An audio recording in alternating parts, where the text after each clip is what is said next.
Halo teman-teman, selamat bergabung kembali di channel saya. Semoga senantiasa sehat, berkah melimpah, dan selalu dalam perlindungan Tuhan.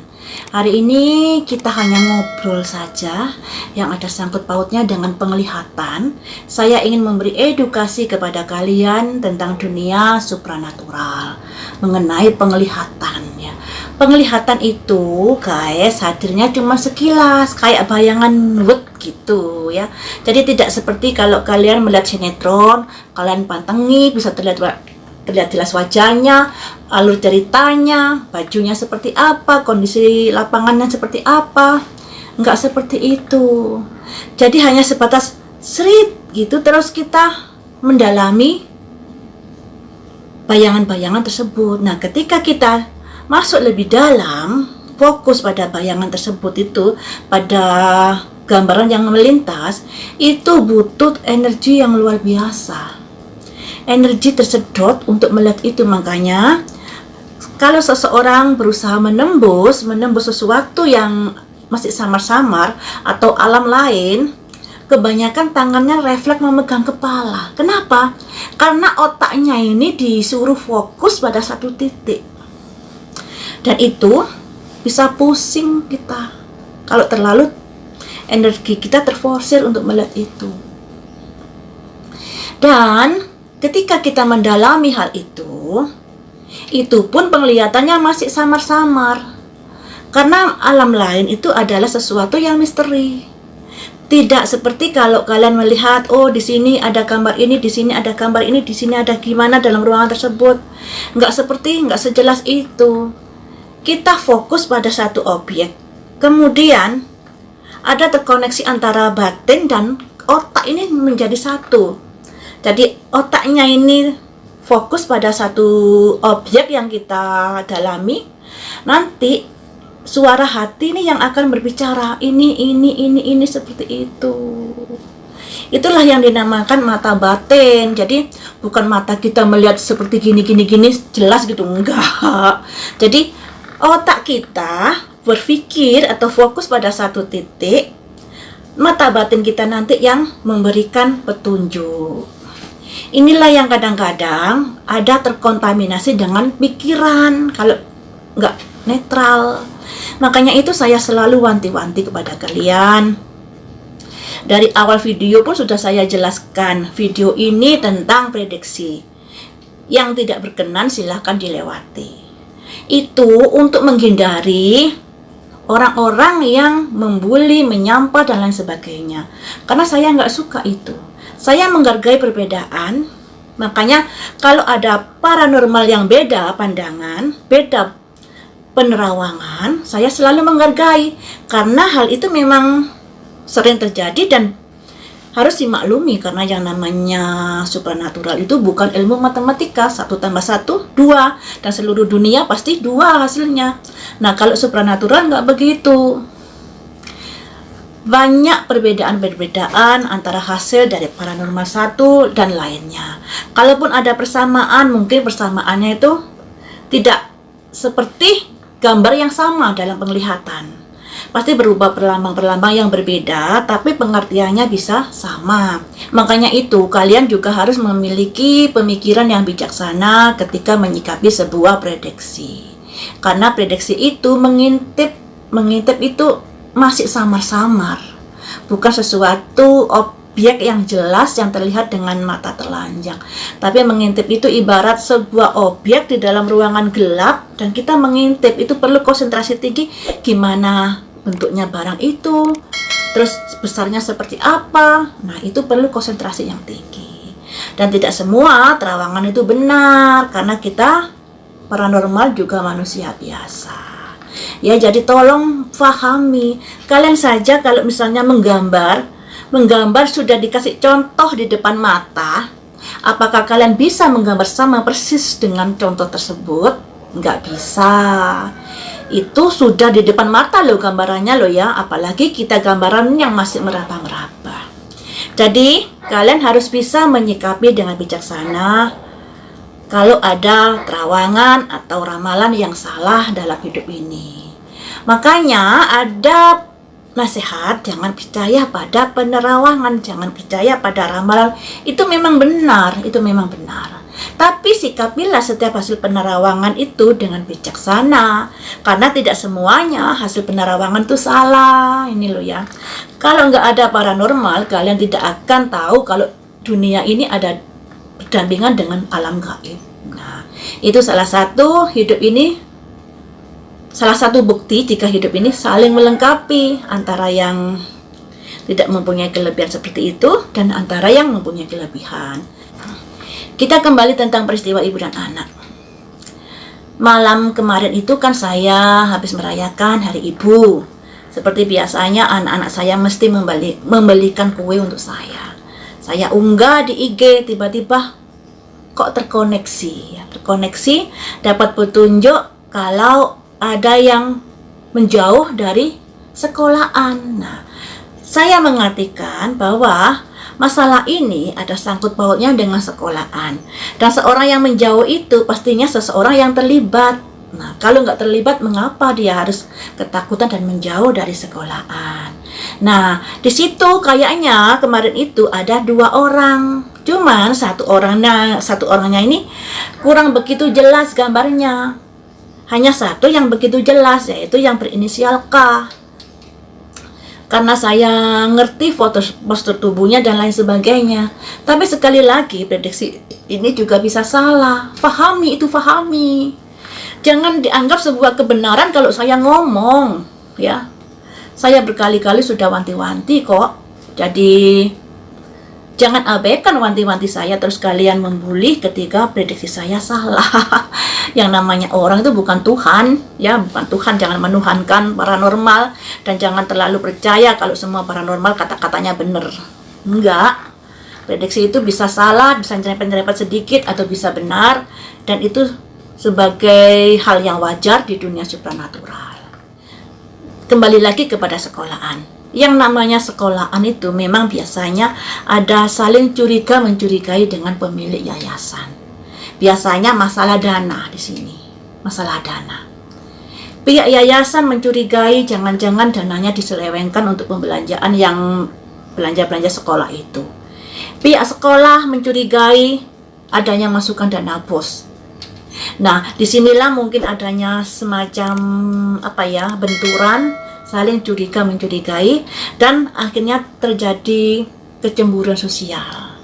Dan juga bisa juga yang namanya orang yang selalu bekerja bersama, selalu beraktivitas bersama, pastilah ada gesek-gesekan. Entah itu karena ucapannya atau karena sesuatu hal. Pasti itu terjadi. Dan masalah ini menjadi ruwet karena beritanya ada 50 DNA di TKP. Tentunya pihak berwajib sangat ekstra bekerja.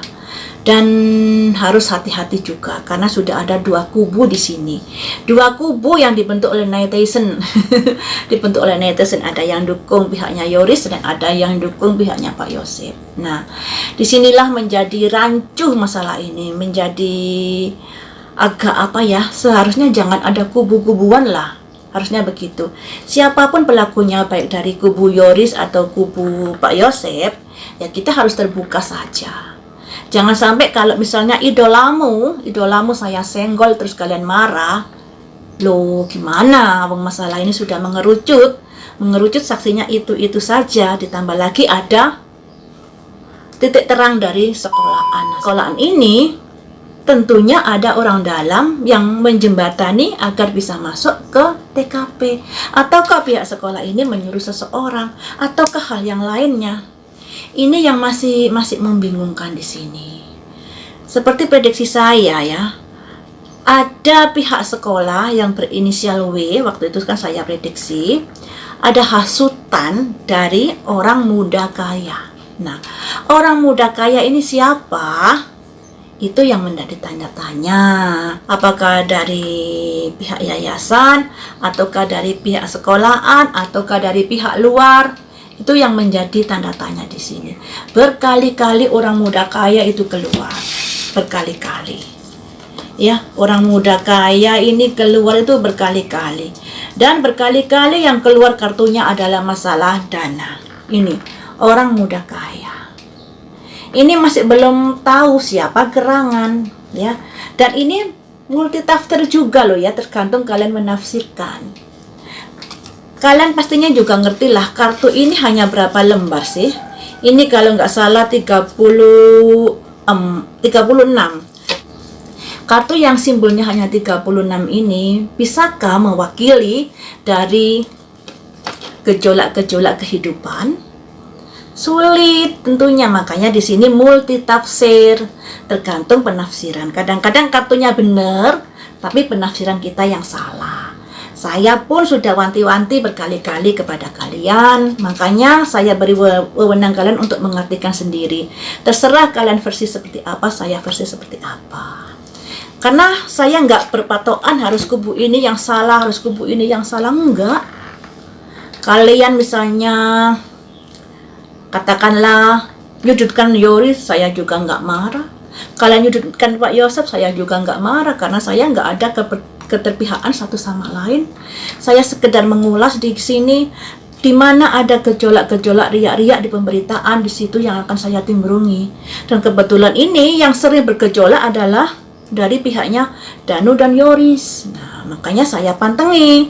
Saya rasa pihak-pihak yang lain juga akan memantengi, karena di pihak inilah yang banyak gejolak-gejolak, ya. Jadi jangan salahkan saya ketika saya terlalu memelototi dari pihak mereka. Nah, dan di sini guys, mari kita ungkap ya masalah sekolahan. Masalah sekolahan ini kan kayaknya ada yang sudah pergi dari rumahnya. Semoga saja penglihatan saya ini benar, tapi saya masih menunggu menunggu info dari Pak Kades. Benar nggak sih ada pemberitaan seperti itu, seperti penglihatan saya? Nah, karena saya ngetek Pak Kades ini, ada yang bilang, anteknya Pak Kades, waduh, kita ini mengawal kasus, jangan mengidolakan seseorang.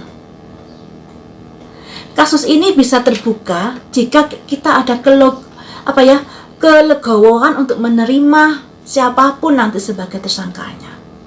Kita harus bisa menerima bukti-bukti yang ada, kemudian kita ulas, kita petani. Karena bukti-bukti yang ada itu yang hanya kita ketahui dari media sosial. Kita nggak tahu jika polisi sudah menyimpan bukti atau tidak. Makanya lebih baik kita nggak bela siapa-siapa di sini. Itu akan lebih enjoy hidupmu. Kalau ada sesuatu yang nyenggol idolanya, dia digampar. Padahal saya selalu wanti-wanti, prediksi saya bisa salah. Dan saya juga menggunakan inisial yang jauh dari inisial namanya. Itu masih saja digampar. Ya sudahlah. Nggak masalah buat saya, terserahlah. Sekarang ini yang saya ingin lihat mengenai inisial W. Inisial W,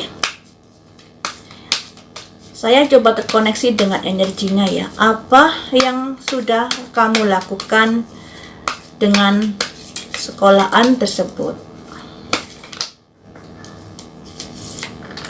Ada simbol love, cinta. Cinta itu dua orang. Berarti ada semacam hubungan. Hubungan yang ada kaitan masalah apakah? Hubungan yang ada kaitan dengan masalah apa?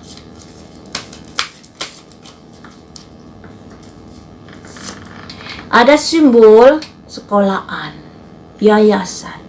Jadi ada kerjasama yang ada hubungannya dengan masalah sekolahan dan yayasan. Apa yang kamu inginkan dari yayasan tersebut?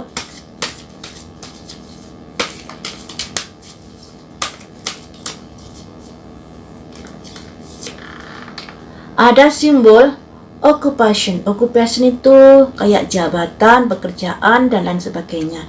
Jadi begini. Jadi inisial W ini ada semacam hubungan dengan pekerjaannya, mungkin tanggung jawabnya atau sesuatu hal yang ada kaitannya dengan pekerjaan.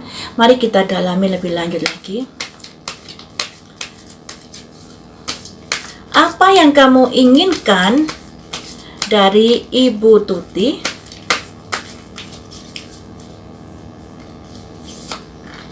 Ada simbol ini, simbol judication, persidangan. Ketika saya tanyakan apa yang kamu inginkan dari Ibu Tuti, adanya simbol persidangan, yang artinya pengadilan. Nah, mungkin dia ada sesuatu hal yang ada hubungannya dengan Ibu Tuti yang menggantarkan dia nanti di persidangan. Ini pihak W. Selanjutnya, mengapa bisa seperti itu? Ada kesalahan apakah dirimu? Ada simbol keprihatinan di sini. Prihatin tentang apa? Oh, masuk penjara. Jadi gini guys ya, kalau dari kartu-kartu yang keluar ini, inisial W ada kaitannya dengan sekolahan juga, yang ada kaitannya dengan jabatannya, di mana dia juga harus bertanggung jawab atas apa yang dilakukannya yang ada hubungannya dengan pekerjaan dan jabatannya di sekolahan. Dan itu menghantarkan dia ke meja pengadilan nantinya, dan dia sangat prihatin dan sedih atas kondisinya ini, di mana nanti dia bisa masuk penjara ini. Oh, jadi sebenarnya dari kunci saksi W ini bisa didapatkan sesuatu semestinya.